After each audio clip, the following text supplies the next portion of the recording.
konting kapit pa mga kapuso dahil this Monday na aarangkada sa GMA Telebabad ang action-packed series na Black Rider. Pero bago yan, mapapanood muna ang scene drop kung saan hindi lang ang bidang si Ruru Madrid ang napasabak sa manitinding eksena. Makichika tayo kay Aubrey Carampel. Aarangkada na ngayong Lunes ang umaatikabong aksyon sa pagbabalik sa GMA Telebabad ng primetime action hero na si Ruru Madrid bilang si Black Rider. Ang trailer ng serye kung saan ipinasilip ang ilang highlights at malalaking eksenang aabangan, may mahigit 3.8 million views and counting sa GMA Public Affairs Facebook page. Pero sabi ni Ruru, wala pa po sa 1/4 yun na ipakita po namin. Akala po natin, mapipredict na natin by trailer pa lang yung magiging storya, pero hindi. Marami po mga pasabog dahil mangyayari, lalo-lalo na sa pilot episode namin. Bukod sa matitinding action scenes, dahil sa mga bigating action stars mula sa iba't ibang henerasyon, kasama rin sina Mateo Guidicelli, Katrina Halili at John Lucas. Napasabak din si Ruru sa heavy drama. May mga nakakatawaring eksena.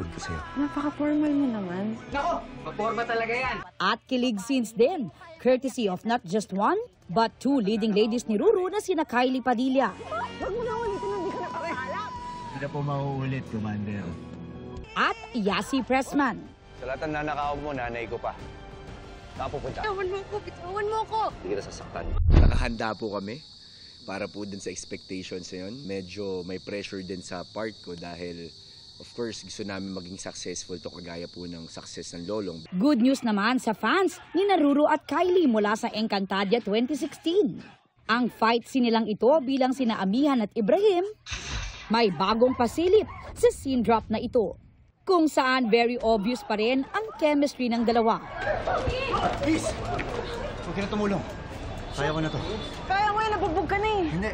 Dahil sa positibong feedback na nakuha ng Black Rider trailer, nabawasan daw ang kaba at pressure kay Ruru at mas nangibabaw ang excitement sa nalalapit na pagpapalabas ng action-adventure series na mapapanood na sa November 6 pagkatapos ng 24 oras. My goal is to entertain people, to use my platform as a, kumbaga, makapagbigay ng inspirasyon at kasiyahan sa mga manonood. Yun lang. Masayang-masaya na po ako doon. Aubrey Carampel, updated sa showbiz happenings. Para sa mas mahabang chikahan, visit and subscribe to GMA Integrated News on YouTube. At para sa mga kapuso natin abroad, samahan nyo kami sa GMA Pinoy TV at www.gmanews.tv.